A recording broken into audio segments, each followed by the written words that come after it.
Welcome back. This is part 2 of the Ultimate Home Defense Glock Upgrade Guide. Now, last time in part 1, we talked about the upgrades that were appropriate for shooters on a somewhat limited budget. This time around, we're going to take those chains off, so to speak, and open up the world of Glock accessories that are a few $100s and more for shooters who want to put everything into their self-defense or home defense plan. Now, just like in part 1, none of these accessories or upgrades can violate any of my 4 cardinal standards for self-defense and home defense weapons. Now, in case you didn't see the first part, and you absolutely should because it's excellent, the 4 of them are: first, reliability. Anything you add onto the gun cannot make the weapon objectively less reliable than before.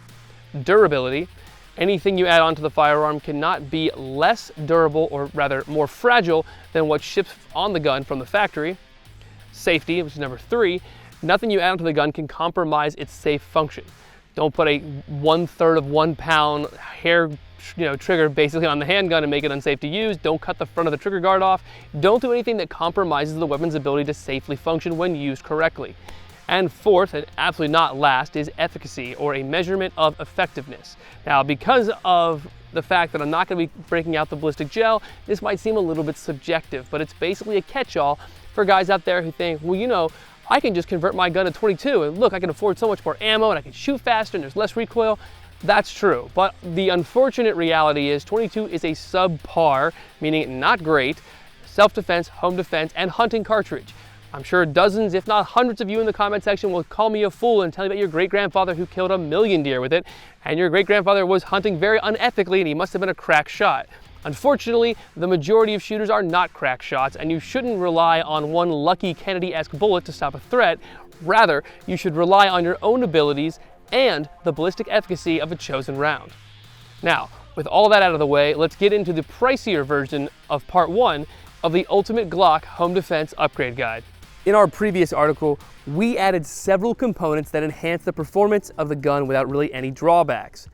And of these previous upgrades, the 2 that I'll be keeping in this upgrade guide, the ammunition and the OEM extended magazine and slide release, because as I stated before, I believe that both of these are critical and integral to a comprehensive home defense plan and strategy.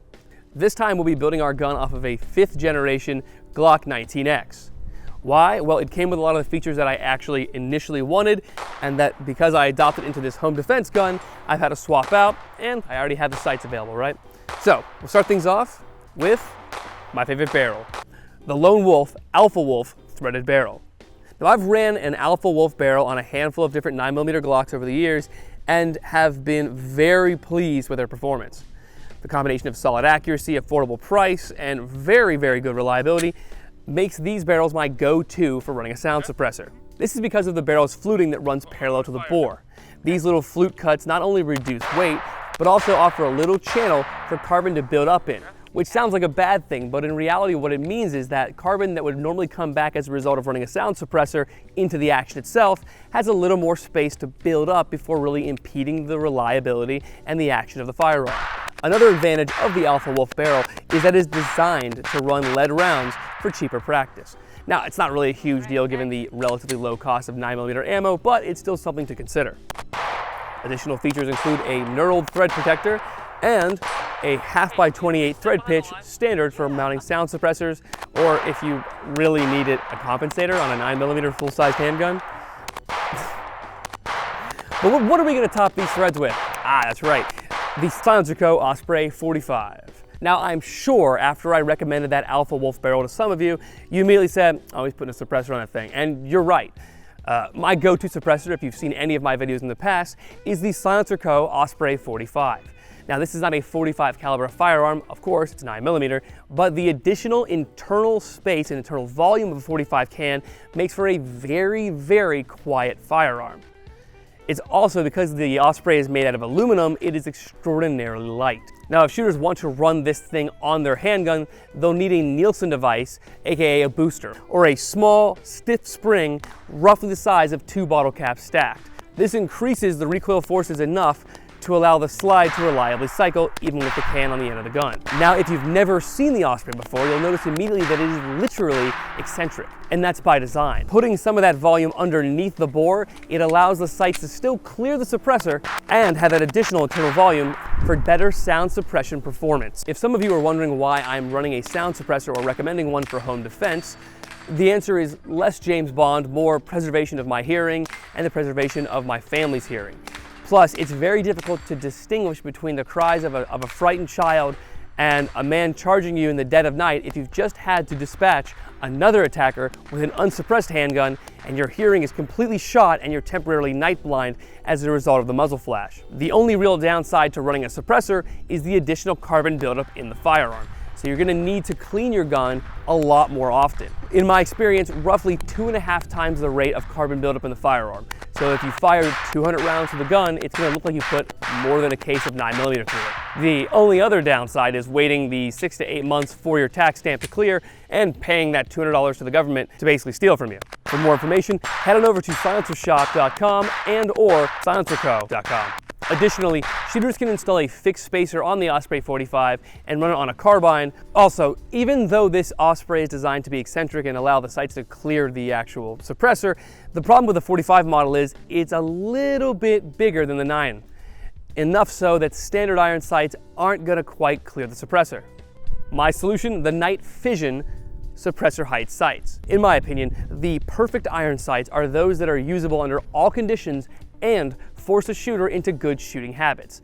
Now, there are a myriad of different fads out there between triangles or aperture sights, but really a front post with a brilliant glowing dot is ideal. Now, Night Vision takes this a step further and has their glow dome technology. So the glow dome technology is a fiber optic donut with a tritium insert in the center of it, topped off with a highly polished polymer dome. And this dome allows the ambient light being generated by either the tritium or the fiber optic sight to fully fill the front sight circle and be visible whether it's broad daylight or pitch black, making these sights supremely usable and easy to find. They almost look photoshopped when I take pictures of them because they're so bright. Now, I've been interested in these sights for a while, but I didn't really have a need for them until they recently released the suppressor height sights. Now, if you're not going to run a suppressor, I would recommend getting their standard height sights because the additional height of suppressor sights can mean they can snag on clothing or anything else if you're concealed carrying, and they're a little bit more fragile because of the additional height. Though that said, I don't think I've ever broken a set of good quality suppressor sights, even when I've dropped a handgun with a full magazine, sight side down. Which brings us to illumination. Now, last time for illumination, we chose a Streamlight TLR-8A Flex, which is still an excellent weapon light. But if we have a little more money to spend, I'm going to recommend the TLR-8AG. The G designates it as having a green laser sight as opposed to a red one. Why does it matter? Well, the green laser sight is vastly more visible in more lighting conditions. Now, you're probably thinking to yourself, in a home invasion scenario, is it going to be blisteringly blinding bright out in my house? Well, probably not naturally, but if you're utilizing a high performance bright emitter like the 500 lumen TLR-8 and TLR-8AA Flex, then yes, you're going to need a laser sight that will easily glow past that and show up on any material.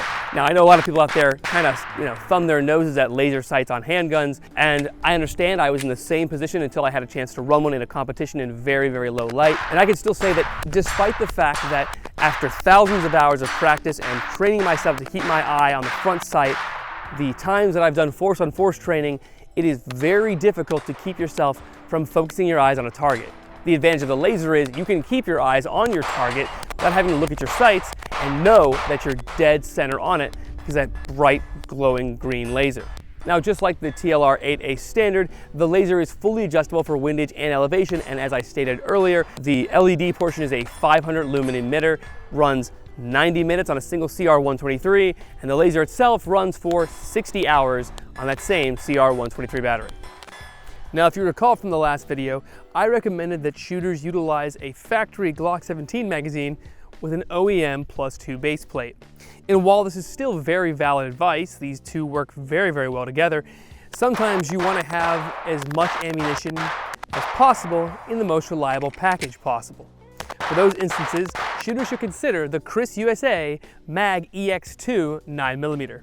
Designed for the 1,200 rounds per minute Chris Vector submachine gun, the Mag EX2 takes a standard Glock 17 magazine and adds a coupling that increases the magazine's capacity to 40 rounds. Despite more than doubling the capacity of the magazine, they still run flawlessly, thanks in no small part to the fact that it was engineered from inception to run with those high rate of fire submachine guns.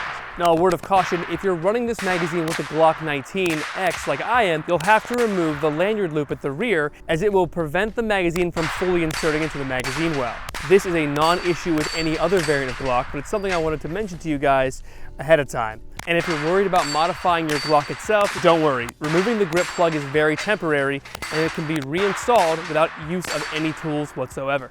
All right, so I know a lot of those accessories are a little on the pricey side, to say the least, but they all serve a very distinct function and distinct role, and that is, of course, to greatly increase a shooter's odds of survival in a home defense or self-defense scenario. Look, ultimately, having the will to fight and having a proper self-defense weapon is the most critical component of this entire puzzle.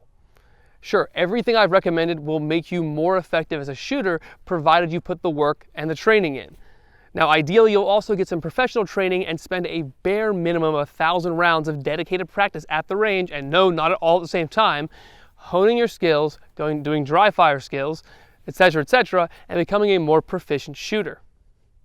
Still, even if you are 100% in the right and shoot an attacker that is fully armed to the teeth and is carrying an ISIS flag, etc., it is the most justified kill of all time, there's a very good chance you'll still go to prison unless you live in some of the more southern states. And don't get me wrong, there's a very good chance you'll be acquitted, but in the process you will lose hundreds of thousands of dollars, possibly your livelihood, and also very possibly your sanity. Even if what you did was the ethically correct choice, few human beings are equipped emotionally to deal with the trauma of having taken another person's life. Now, I don't mean to be macabre here, but I just want to state it out in the open, is that if you think that you are ready to just go on a rampage and you can't wait for someone to try to break into your house and you want to murder them, seek help. That's not normal. On the other hand, if you've made the decision, the conscientious decision that is, that if someone seeks to do harm to you and your loved ones, that nothing will stop you from saving their lives, well, that's called being an adult. Thanks, guys. Don't forget to like, comment, and subscribe for more burst reviews.